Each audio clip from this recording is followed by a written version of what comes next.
Chris Mackowski of Emerging Civil War, and I am in Paducah, Kentucky. And I have been brought here by the story of Colonel Albert Thompson.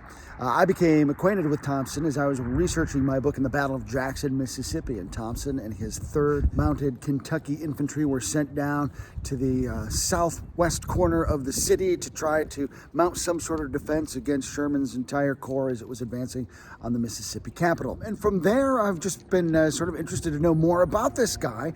And so I've come here to Paducah, which was his hometown and also the site of his death. Thompson was born in 1829. He came to Paducah as an attorney, was well respected.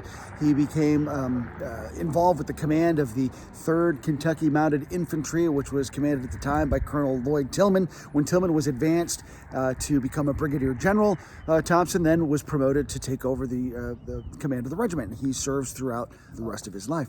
They're going to perform well at Shiloh. They're going to perform some pretty stalwart defense at Jackson. They're going to be involved in the Battle of Champion Hill, where Tillman, the former commander of the regiment, is disemboweled by a cannonball.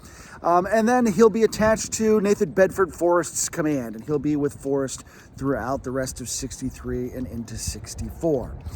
Now, in March of 1864, the Confederates come back here to Paducah on an attempt to on a raid to try to attempt to get supplies. Now, the Union Army had been occupying this area since September 6th, 1861.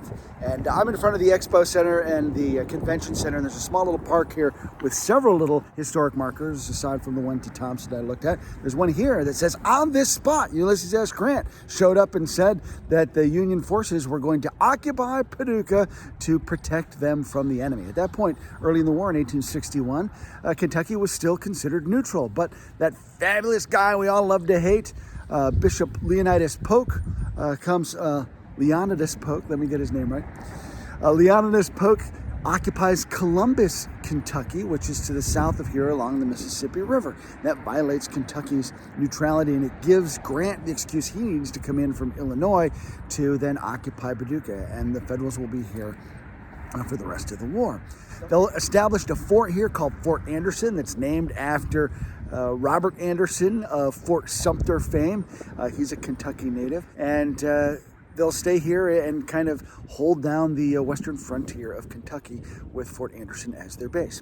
So in March of 1864, Forrest comes in here March 25th to try to raid the town and get some supplies. Now, the job that Thompson has as part of this raid is to engage the defenders of the city and drive them back into the fort and keep them hemmed up there while Forrest's force conducts its raid throughout the rest of the city. So Thompson's men will run into those first skirmishers about 2 miles outside of the city, drive them back into the fort, and indeed keep them pinned up. Eventually, the 8th United States Colored Heavy Artillery will be instrumental in trying to kind of push Thompson's men back, and eventually Forrest's guys will withdraw, Thompson's men will withdraw, and the Federals will retake the city. The next day, they'll actually burn a lot of the houses in this area to flush out any remaining Confederates and to prevent them from coming back and using those houses for cover on any future assaults on the fort. So skirmishing throughout the battle's light, casualties are light, but one casualty is Colonel Thompson, who is killed by an artillery shell that's fired from a Union gunboat just beyond me. And what makes that particularly ironic is he's killed just about 2 blocks from his own home. He'd come here before the war, was very successful, prominent member of the community, goes off on many adventures throughout the war, comes back into his hometown, is just killed a couple blocks from his own front step. Just kind of a complete coincidence and freak accident. So here in front of the Expo Center, we've got several signs. As I mentioned, one here to Grant.